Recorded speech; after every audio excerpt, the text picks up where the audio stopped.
자, 저번 주에 첨삭지 그리고 답지 옆에 펼쳐 놓으시고 보시는데 일단 우리 그 해설 전체 다 안 했죠? 통째 안 했죠. 그죠? 네. 자, 그 기입형들 네 문제를 보시면 기입형의 난이도가 여러분들 스스로 인제 어떤지 좀 확인하시는데 어 지금 인제 문제를 보고 좀 '아 많이 어렵다.'라고 분명히 많이 느꼈을 거예요. 그죠? 인제 두 가지인데요. 제 교재 자체를 심화 이론 교재를 아직 안 보신 분도 계실 거고요. 그리고 인제 봤으나 제가 지금 기입형에 낸 것들은 그나마 여러분들이 쪼끔 더 놓칠 수 있는 그런 어려운 것들을 냈기 때문에 그래요. 그러면 이게 모의고사 시험하고 비교했을 때 난이도가 어떠냐 혹은 실전 시험 있죠, 기출 시험. 이번에도 분명히 11월 마지막 주 토요일 아니면 12월 첫째 주 토요일 날 시험 볼 텐데 그날하고 비교하면은 그날이 더 쉬워요, 이거보다. 왜 그런지 아세요? 지금은 제가 단원별로 내고 있잖아요. 그날은 전체를 다 파트로 나눠 가지고 서예에서 한 문제 나올 거 아니야. A, B형을 다 문제를 다 나눠야 되니깐 균등하게. 공회에서 한 문제 나온다고요. 근데 저는 지금 그게 아니니까 그래서 저희는 그거를 대비하기 위한 거예요. 그러면 인제 그때 시험 나온 것 중에서 아주 쉬운 내용들만 대비할 수는 없잖아요. 따라서 인제 그때 나올 수 있는 것 중에서 쪼금 어려울 수 있는 것들 그래서 제가 재작년에 냈던 석판화의 금강사 연마 과정을 저만 냈잖아요. 그때 딱 이맘때였어요. 단원별 심화 이론 문제 풀이 때. 그때 그거 다들 원망이 자자했습니다. 너무 어려운 거 냈다. 근데 그게 시험에 나오잖아요. 그죠? 그때 나왔었고. 이해되세요? 그러니까 여러분들이 지금 제가 드리는 문제들 어려운 거는 어려운 대로 내가 틀렸으면 다시 외우시고 정리하시면 되고요.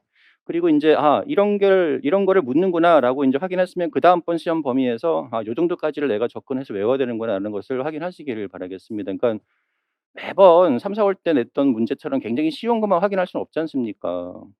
아시겠어요? 자, 그런 면에서 1 번은 필법, 문법, 기법들에 대한 것들인데요. 요거 제가 여러분들에게 항상 강조하는 말이 있죠.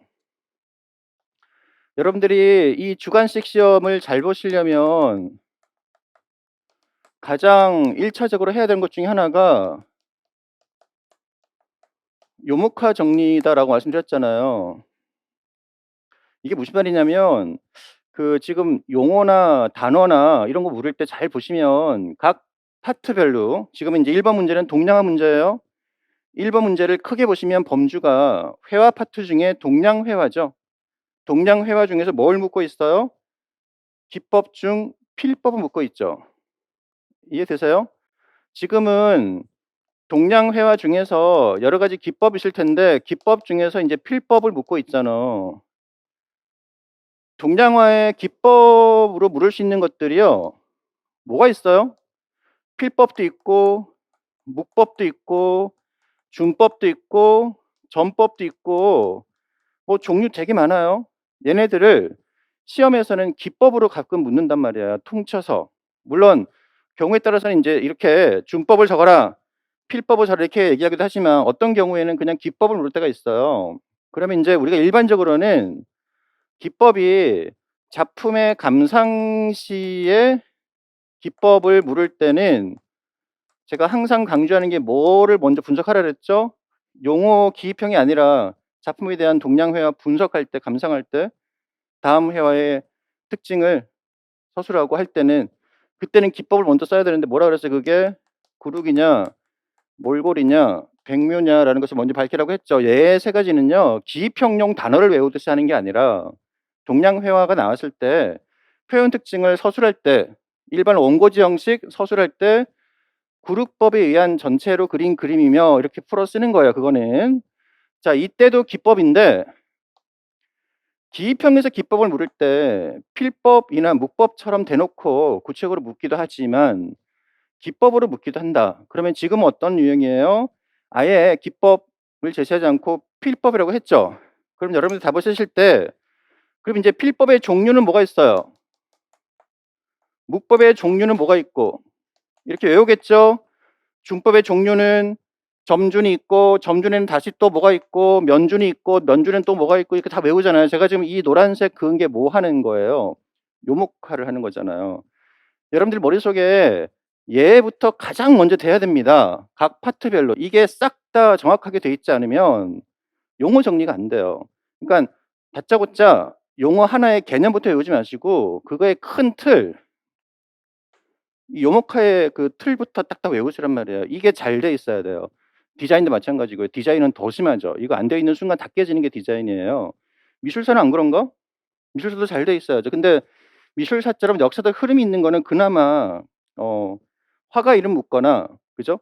뭐 이런 기법들이 이렇게 많지가 않잖아요 실제로는. 뭐 현대 미술은 많으나. 그래서 여러분들이 좀 이거 조심해야 되는 게 특히 용어가 한자 용어가 많은 게 서예하고 동양화들이에요. 그래서 특히 동양화 쪽은 얘네들의 종류가 쉬운 거는 쉽죠. 여기서 얘기하는 쉽다라는 것은 보편적인 거. 그죠? 여러분들 알다시피 준법 하면은 인제 대표적인 뭐 대여섯 가지 중요한 준법 들어가면 다 되잖아요. 그거 말고 그 사이사이에 있는 약간 좀 난이도 높은 준법까지 다 외웠는지 확인하시고 지금은 필법인데 필법 하면은 끝나는 어미가 무슨 필법 해서 무슨 필로 끝날 겁니다. 그죠? 그러면 이제 지금은 내용을 잘 읽어 봤더니 '아 이거는 일반적인 필법보다 쪼끔 더 난이도가 있는 필법이구나.'라고 빡 빨리 파악을 하시고 내가 그거에 대해서 인제 암기가 됐는지를 검증을 하고 평상시에 확인을 해야 되는 거예요. 그래서 결국은 답이 와필하고 도필인데 많이 틀렸길래 얘기하는 거예요. 공부 방식 자체가 접근법이 이렇게 하고 있는지 제가 일단 공부해서 물어보는 거고 필법의 종류들을 문법 종류나 준법이나 전법이나 다른 거하고 섞이지 않게 따로따로 잘 외우고 있는지 어미가 무슨 필로 끝나는 종류들을 안 보고 백지 시기를 할 때 A4 용지 빈 백지에 과연 얼마나 쓸 수 있는지를 확인을 해 보시라고요. 그래서 여러분들이 백지 시기를 할 때 빈 A4지에다가 한번 쫙 써 보시면요. 여러분들 암기가 정확하게 됐는지 아닌지 종류 쭉 쓰고 개념 쓰고 특징 쓰고 역할까지 쓰고 용도까지 썼을 때 꽉 차거든요, 한 장에. 그런 거예요, 이 시험의 공부법은. 알겠습니까? 따라서 인제 정말 시간 쪼개서라도 계속 외우셔야겠죠, 안 외워진 것들은. 그래서 지금 1번 얘기하면서 이 얘기 드리는 것은 와필과 도필이 물론 쉬운 단어는 아닌데 요 정도는 인제 이 시험에서는 그죠? 어 이제 평이한 수준이 되고 있는 중이에요 지금. 그래서 시험의 어떤 흐름이란 게 있어요. 요즘 나오는 시험의 난이도는요. 뭐 불과 5 년, 6년 전만 해도 이런 것들은 아예 시험에 안 나왔기 때문에 거들떠 보지도 않았어. 아시잖아요 이제 점점점 깊이 가고 있으니까. 그래서 보시면 "동양화에서 필법은 서양에서 붙어 취하는 다른성을 보인다." 이랬을 때 인제 필법이구나. '아 그렇다면 내가 필법의 종류들을 외우고 있는지 확인하시면서 '필법 중에 적어야 되는 거구나.'라는 거죠. 우선 윤필법은 윤필법 줄 그으시고요. 가로 붓에 물기가 있는 상태를 그리는 일반적인 수목화의 필법으로. 자 이게 붓에 물기가 있는 상태를 그리는 필법은 윤필이면 그러면 발묵법은 뭐예요? 윤필과 방 발묵은 대체 뭔 차이가 있어요? 발묵은 요목화가 여기 있는 거예요. 뜻은 똑같을지언정 효과나 표현 특징은 같을지언정 용어 자체가 다르잖아요. 그러니까 인제 발묵 그죠? 묵법이잖아요 걔는 묵. 발묵법이니까. 윤필, 필법이잖아요. 필로 끝나니까. 이렇게 단순 암기해서 종류 요목화 하시라니까. 알겠습니까? 해서 여러분들이 이런 식으로 제가 지금 하나의 예를 드리는 거예요. 이렇게 내가 요목화를 잘하고 있는지를 계속 확인을 하시고 어 모든 파트에 다 뒤에 나오는 모든 파트 마찬가지예요. 확인하십시오. 알겠죠? 계속 보세요. 자 붓에 물을 적게 묻혀 메마른 상태를 그리거나 먹물을 진하게 속도를 빨리 해서 종이에 비비게 생기게 하는 갈필법과는 상반된다. 여기 인제 갈필과 반대어가 윤필인 걸 이제 아셨나요? 뭐 근데 갈필은 또 너무나 또 유명하고 쉬운 단어잖아요. 그죠? 거기 비백도 시험에 나왔었고. 됐죠? 이 갈필법은 거친 붓자국 표현을 적합하며 빳빳한 털을 메어 만든 붓을 사용한다. 동양화의 필법 중에는 붓의 상태를 다르게 사용하기도 하는데 자 이번엔 또 상태예요. 붓 자체의 상태. 좀 전에는 인제 물기 자체가 있냐 없냐고요. 이번에는 상태. 붓끝을 눕혀서 사용하는 기억은 산수화 중에서 줄 그으세요. 바위나 산의 질감, 명암, 입체감을 그릴 때 사용한다. 눕혀서 하는 것의 용도는 이렇다라는 거고 얘는 종류가 자 우리가 여기서 또 조심할 것은 자 그래서 요목화가 필요한 거예요. 여기에 서예에서 붓을 눕혀서 쓰는 걸 뭐라 그래요? 서예에서 붓을 눕혀 쓰는 것은 또 뭐라 그래요? 걔는 또 무슨 봉이죠. 서예에서 요목화를 할 때 그 눕혀서 그린 붓을 쓴다가 또 있잖아요. 그럼 얘하고 걔하고는 단어가 혼용이 되면 돼요 안 돼요? 요거는 지금 서예가 아닌데 그러니까 섞이면 안 되는 거야. 이해되세요? 이런 게 요목화가 잘 돼 있어야 돼요. 그 뚝이 넘쳐나면 안 된다니까. 여러분들이 외운 단어들의 지식이 서로 넘나들면 안 된다고요. 딱 분리를 해 버리시고 지금은 서의 문제가 아니니까 와봉이든 편봉이든 그거는 지금 전혀 상관없는 거예요. 알겠죠? 자, 그래서 어쨌든 눕혀서 사용하는 와필은 그러니까 인제 얘가 와봉하고 편봉하고 그죠? 축봉, 편봉, 축봉 있죠? 와봉이라는 말은 없죠. 편봉, 축봉하고 비슷한 뜻이에요. 그죠? 그렇지만 인제 그거는 서해고 이거는 서해가 아니니까 분명히 다르죠. 와필은 산수화 중에 바위나 산의 질감, 명암, 입축감을 그리 사용하고요. 문지르고 번지게 하는 기법인 찰염에 자주 사용한다. 여기 또 찰염의 줄 그으시고 가로하세요. 그렇다면 이제 와필이 인제 이렇게 되는 거예요. 여러분들이 이제 지식을 인제 확산시켜 나가세요. 와필의 필법은 찰염에 사용된다라는 문장을 외우셔야 됩니다. 그러면 인제 이때 염 있죠, 염. 염이 채색하다, 번지다 이 뜻이에요. 찰은 누르다, 문지르다라는 뜻입니다. 그러면 이 찰염은 이 중에서는 뭘까요? 찰염은 저 중에서 뭐예요? 얘는 기법이에요. 선염, 찰염, 염자로 끝나는 것들은 기법입니다, 기법. 이해되세요? 근데 우리가 찰염을 하려면 뭘로 해요? 재료가 먹이잖아요, 먹. 우리는 먹을 앞글자로 쓸 때는 묵이라 그래요. 먹이 두어로 갈 때는 묵이라고 한다고, 묵. 그래서 묵찰법이 나오는 거예요. 그래서 결국은 이 단어는 외웠잖아요. 묵찰법이라고 외우는 것이 묵찰 기법이란 뜻이고요. 이게 묵찰염이란 뜻이고요. 이때 묵을 생략하면은 찰염이 되는 거예요. 결국은 찰염은 선염, 찰염, 발묵 같은 것들은 종류가 사실은 묵법에 속하는 거다라고 볼 수가 있겠죠. 묵법에는 끝나는 단어가 묵자로 안 끝나도 염자로 끝나는 것도 결국은 먹을 이용해서 쓰는 거니까. 이해되세요? 그러니까 발묵법 그러면 묵자로 끝나지만 그죠?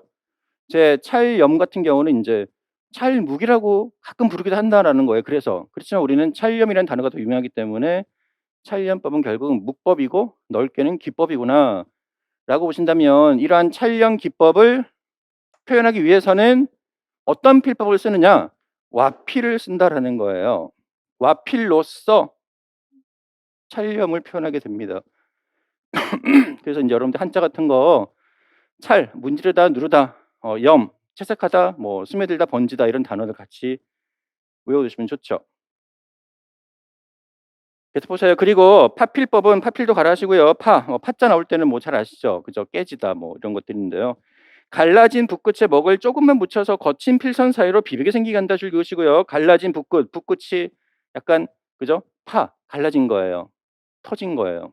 따라서 갈라진 거다. 따라서 여러분 파필법은 아까 갈필법하고 또 흡사 비슷하죠? 근데 차이가 있어요. 갈필은 물기가 적은 거고요. 지금 이 파필은 갈라진 붓에 먹이 조금 묻은 거예요. 그럼 먹이 조금 묻었다 해서 먹을 듬뿍 묻힌 상태에서 휴지에다가 흡수시켜서 조금 묻힌 상태로 그리는 묵법을 뭐라 그러죠? 다 아시잖아요. 퇴묵이라고 하죠. 자, 여기서 또 단어들이 굉장히 여러 개가 나옵니다. 퇴묵, 여기 있는 파필, 그리고 또 파필의 묵법인 파묵법. 그죠? 이런 것들은 한자만 잘 알아두시면 주체가 필이냐 묵이냐의 차이이지 효과는 같다. 그렇지만 우리는 기입형일 때는 단어 하나하나를 맞게 써야 됩니다. "이거랑 이거랑 같은 뜻 아니에요."라고 우겨봤자 소용이 없다라는 거죠.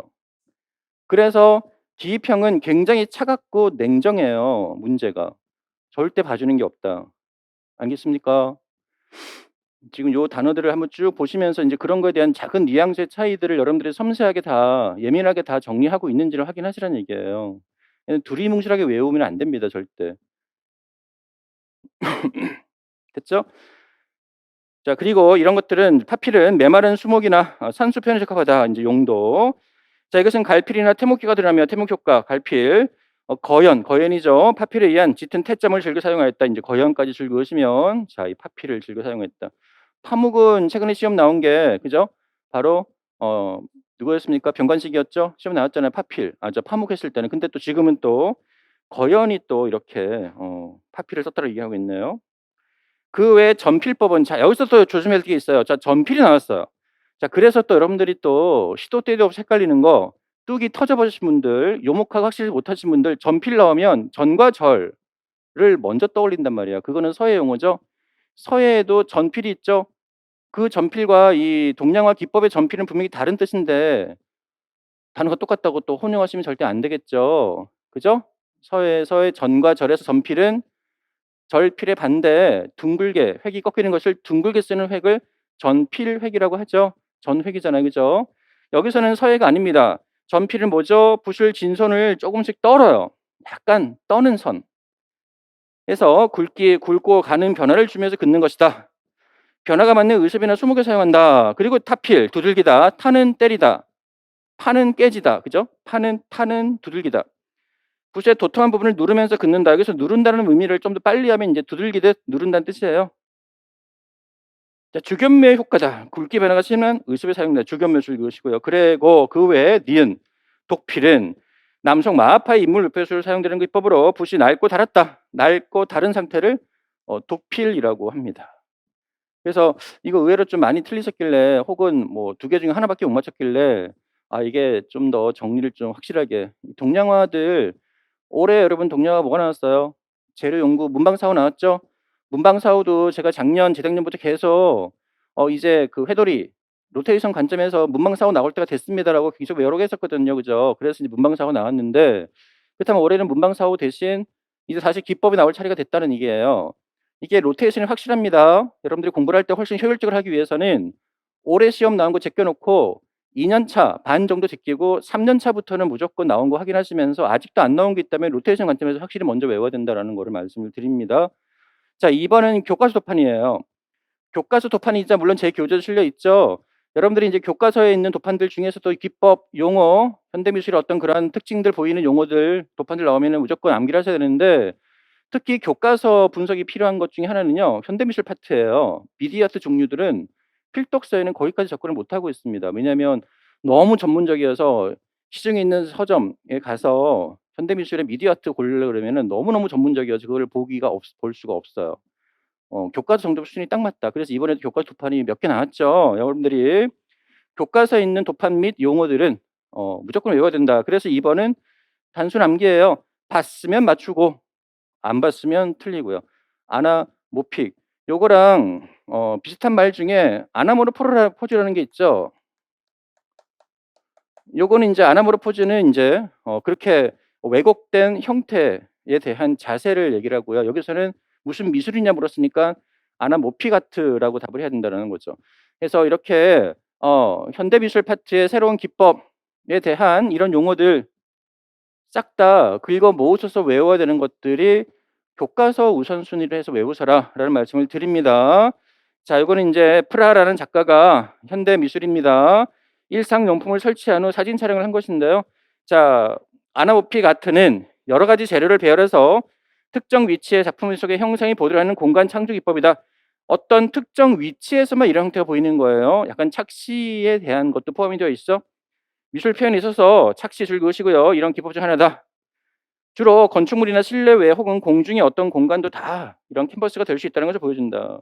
이 기법은 일상의 오브제들이나 재활용품, 폐기물 등의 다양한 물건들을 역사적으로 유명한 인물들의 모습을 제작하기도 하는 이런 이 프라가 이제 이런 그 활동을 한다는 얘기예요. 그래서 이 폐기물이나 재활용이 나오기 때문에 큰 의미로는 정크 아트의 아상블러드 개념으로 포함하기도 합니다.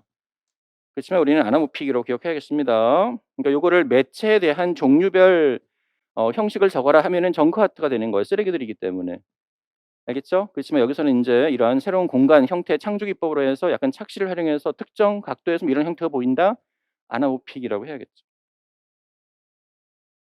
굉장히 아방가르드한 실험성을 보여주고 있다. 알겠습니까? 네, 넘어가시고요.